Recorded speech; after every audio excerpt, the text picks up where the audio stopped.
एक समय की बात है, पहाड़ियों से घिरी घाटी में बसे एक छोटे से सुरम्य गांव में एमिली नाम की एक युवा महिला रहती थी। एमिली एक जिज्ञासु आत्मा थी जो हमेशा रोमांच और नए अनुभवों की तलाश में रहती थी। उसे अतीत की कहानियों, विशेषकर उनमें छुपे रहस्यों और रहस्यों से गहरा आकर्षण था। पूरी दुनिया में उसकी पसंदीदा जगह स्थानीय प्राचीन वस्तुओं की दुकान थी, जो अवशेषों और भूले हुए खजानों से भरी हुई थी, जो बीते युगों की कहानियां सुनाती थीं। एक धूप भरी दोपहर में, जब सूरज की सुनहरी किरणें उसके शयनकक्ष की खिड़की से होकर आ रही थीं, एमिली ने प्राचीन वस्तुओं की दुकान तक टहलने का फैसला किया। उसने पुरानी किताबों और छोटी-मोटी चीजों की नई खेप के बारे में सुना था जो अभी अभी आई थी। जब वह अपनी मंजिल तक पहुंचने के लिए संकरी पथरीली गलियों में चल रही थी तो उसका दिल उत्साह से दौड़ रहा था। जैसे ही वह दुकान में दाखिल हुई, धूल भरी शेल्फ पर चमड़े से बंधी एक छोटी सी डायरी पर उसकी नजर पड़ी।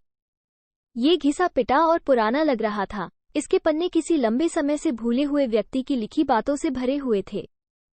उसने धीरे से उसे उठाया और उसे खोलते ही एक रहस्य का भाव छा गया। पन्ने सुंदर घुमावदार लिखावट से भरे हुए थे। प्रत्येक शब्द अतीत की एक फुसफुसाहट थी। ये डायरी एलेनो नाम की महिला की थी, जो कई दशक पहले उसी गांव में रहती थी। एमिली ने एलेनो के जीवन, उसके सपनों और उसके रहस्यों के बारे में पढ़ना शुरू किया। उसे पता चला कि एलेनो ने भी उसके जैसा ही जीवन जिया था, जो जिज्ञासा और दुनिया का पता लगाने की एक अतृप्त इच्छा से भरा था। लेकिन डायरी में एक गहरी उदासी भी थी।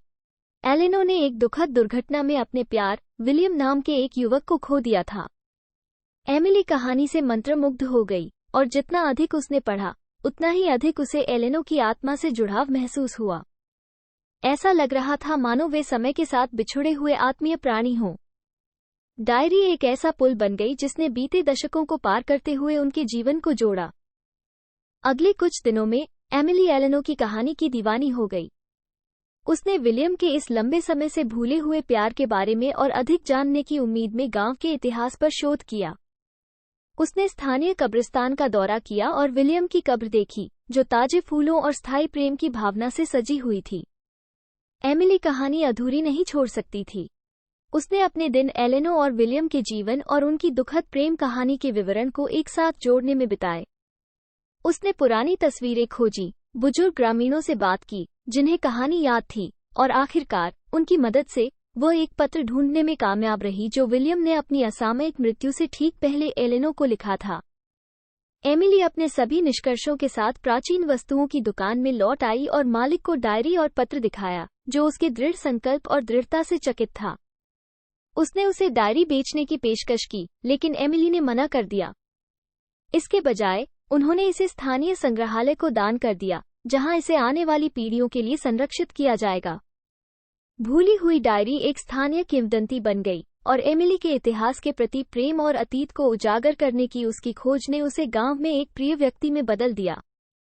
उसने न केवल एलेनो और विलियम की स्मृतियों को संरक्षित किया था, बल्कि दुनिया को ये भी दिखाया था कि अतीत की कहानियां उन लोगों द्वारा उजागर होने की प्रतीक्षा कर रही थीं जिनके पास उन्हें खोजने की जिज्ञासा और दृढ़ संकल्प है।